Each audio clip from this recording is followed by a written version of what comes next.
This is Abe Friedtanzer from Awards Radar, and I'm thrilled to be speaking with Michael Urie about his role in the show Shrinking. How are you, Michael? I'm great. How are you, Abe? I'm good. I'm good. I like your sweater a lot. I'm a big fan of the color orange. Well, thank you. I too am a fan of the color orange. I actually went off orange for a while, and then I found this sweater and I thought, back on orange. There you go. It's the eternal color. It's a good one. So I love this show. I love your role in it. And my first question has to be, does everything always go your way? I think it depends on the day, but I've had a lucky life. I will say that. I have worked hard and I have certainly faced my fair share of rejections and disappointments and stuff. I'm in show business after all, but no, I've been pretty lucky. I've had some great friends and great relationships, and I've had a great family, have a great family, and I've gotten to do some really cool things in my career, and shrinking is definitely at the top of that list. And yeah, I mean, if you look at my life right now, everything kind of goes my way. Like playing somebody who's so positive. I don't know if we would call it. I'm curious also how you see him. Is he so positive? Yeah, well, he definitely is positive facing. He leads with positivity, and I think that's half the battle.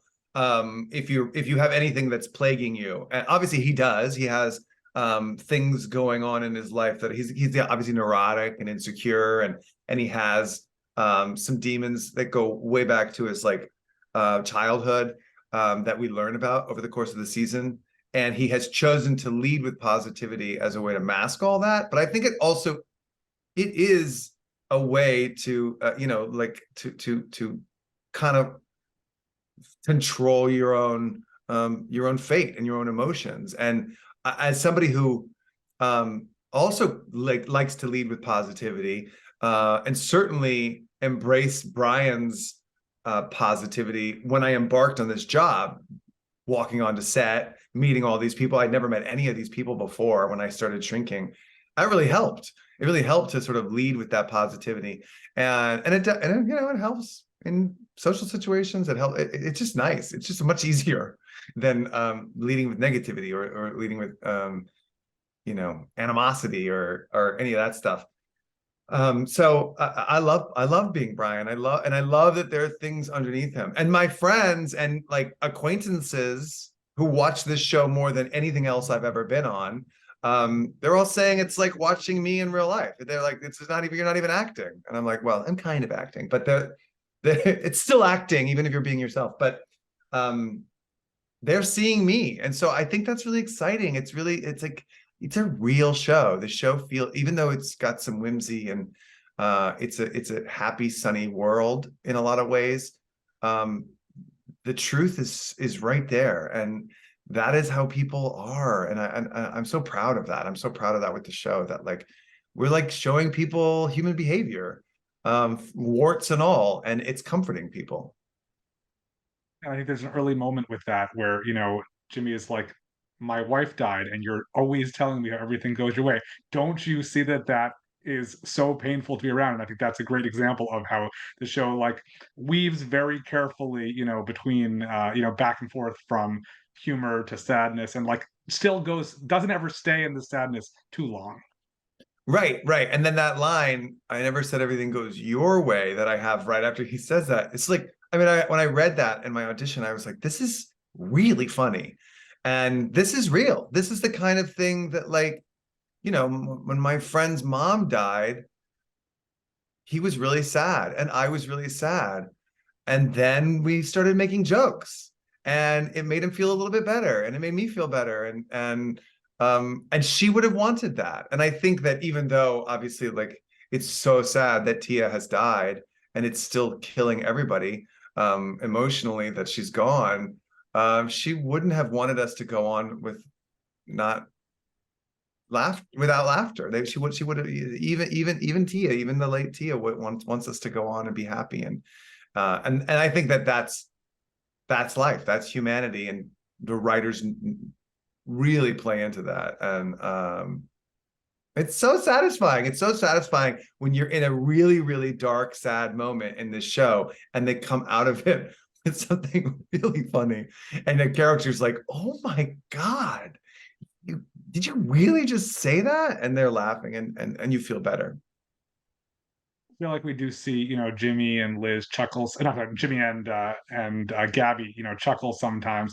But generally speaking, everything's pretty straight here. Are there moments where you just have to read your takes because people are actively laughing during scenes where they shouldn't be? Yeah, I mean, it definitely has happened. We've definitely had to like bite my lip. I'm pretty good. I'm pretty good about not breaking, but especially Jessica Williams, she ad libs stuff that is so funny and so I don't know how her brain goes. I don't know how her brain works. But when she gets going and when she and Jason get going, sometimes it's really hard to stay in it. Sometimes just the staying in it is all you can do. Um, but we have a really good time. It's so much laughter and so much joy on that set. And I assume that it's similar to how you are like yourself. Some people like, I'm pretty sure everyone's probably a little bit scared of Harrison and like treats him in the same kind of way of like he says what he wants and like you take what you get and it's your chance to interact there, right? Kind of. I mean, he is like they did such a good job of writing this character for him because he is this sort of softy, cranky guy. He's like a softy, but he's got a crusty edge. He's like a perfect state. He's like a little crispy on the outside and pink in the middle. But he's also like my biggest takeaway with him was he's a good actor, and it's like working with you know I mean, obviously he's a good actor. He's been around for so long, and he keeps getting used. And directors like to work with him second times. Like that's always an indication that but the work, the actual getting to that, it's not like he steamrolls everybody else to get what he needs. He shares it. The first time I had a scene with him, we finished blocking and before we walked away, he was like, no, are you good with all this? Do you like what we're doing here? And I was like, yeah, this is great. This is fantastic. I'm having the time of my life. I'll never forget this. You will. You won't remember this for the rest of your life because this is just another scene for you. But for me, this is my first scene with Harrison Ford, and he's treating me like an equal. And it's like working with another actor, which it is, but it's him. One of the things I like about this show, which I feel like it's my favorite thing about other shows, but it happens all the time on this one, is that everybody interacts with everybody. Like Yeah. it's everybody has some sort of relationship. We don't know the whole history of it, especially as a lot of it relates to Tia, and we find out some stuff with that in the finale. But I think that that's just really, really cool. Is there anyone that you either didn't expect to be working with or whatever that you were just excited to get to share scenes with for some odd reason? Well, when they cast Harrison, because I guess when I got cast, they were like, "Oh, and guess who's going to play this other role?" And I was like, "Who?" I never imagined it would be him. I was like, "Oh my gosh, I hope I get stuff with him." And then when they made me his lawyer, I was like, "Oh, this is fantastic! I get to do all this stuff with him." And then because this show, I feel like this show is a lot of like who's on the couch, who's the therapist and who's the patient from scene to scene. And so I got to sort of be his advisor in a way. And then Gabby sort of ends up getting me on the couch, which is so cool. And we share that. I hope to have more with Alice. I think there's something really interesting to that relationship. I've known her since she was born. Brian married Tia and Jimmy, so he would have known that child since she was born. And obviously, like, there's a lot of people trying to be mentors in the show. But I'd love my take on it. I also love, Derek, Ted McGinley's character, Derek. I think that they have a lot in common. Brian and Derek have a lot in common. Right now, they're kind of at odds. Derek is annoying to Brian, but that's really fun too. And we can keep playing with that. But I love that character, and I love that they're both these sort of like bubbly guys, and I could see them becoming good pals. But also, like, I mean, it's hard to pick. Because I also think Luke Tenney is a complete star, and every time he's on screen, I can't look away. I think he's totally brilliant, and I'd love more stuff with him. I'd love and Krista Miller, who plays Liz next door, like she's so funny and she drives people so crazy on the show that I like the scene where Jimmy was trying out his speech for my wedding and she's just eating blueberries and like, nope, judging grammar and stuff like that. And then we freak out at her. Those are my favorite scenes I've ever shot. A lot of that was improvised. Bill Lawrence would come in and be like, well, now what if you try this? What if you try this? And it was so fun. Just like so. There's a real sense in this show where like we're all in the same way that the characters are all helping each other, the actors are helping each other. Like we're always like, and I think it speaks to what you were talking about, how you don't necessarily know the whole backstory of a relationship, but you can put any two characters together and it'll be interesting. And I think that has to do with the nature of the writing, that the characters are all trying to help each other. And so that's always interesting and that's always fun. That's a great thing to play. But and that the actors are good. They're all so good. But I also think it's that no two characters are alike. They have similarities, like Derek and Brian are both bubbly, but they're totally different. They come from totally different walks of life. They're different ages, different sexualities. They're totally different guys, and they're at this point they're like oil and water. I think because they're similar, but otherwise there's no, like you're not finding similarities amongst the characters, and so there's no, like, no one's in the same lane. You know what I mean? Like, and so putting any two characters together creates sparks in good ways, bad ways, all that stuff. And that's so smart. That's so smart of the writers to do that, to not have any two characters that are the same. Sometimes you see TV shows and it's like, well, there's three of the same guy, or like there's two of those two ladies like that, and they kind of cancel each other out. But on this show, there's nobody's alike. I also want to mention your on-screen role with your father, which I think is very that dynamic is really cool. And also, I don't know if you've seen Brian's work in Kevin Can Fuck Himself, but Yes. very very different kind of father Yeah. figure there. Yeah, he's such a good actor. Brian Howe is such a good actor. I was so happy when they cast him as my dad. And they sort of wrote that, I'm from Texas. And so they sort of wrote that Brian was from Texas and would have this kind of conservative father. I don't have a conservative father, even though I'm from Texas, but I really like that take. And like so often you see gay guys and their moms on TV, and like, what is the mother relationship? And I like this. I like this relationship. I like that Brian has a lot of straight men around him, and I like that because I'm a queer person with straight friends, straight male friends.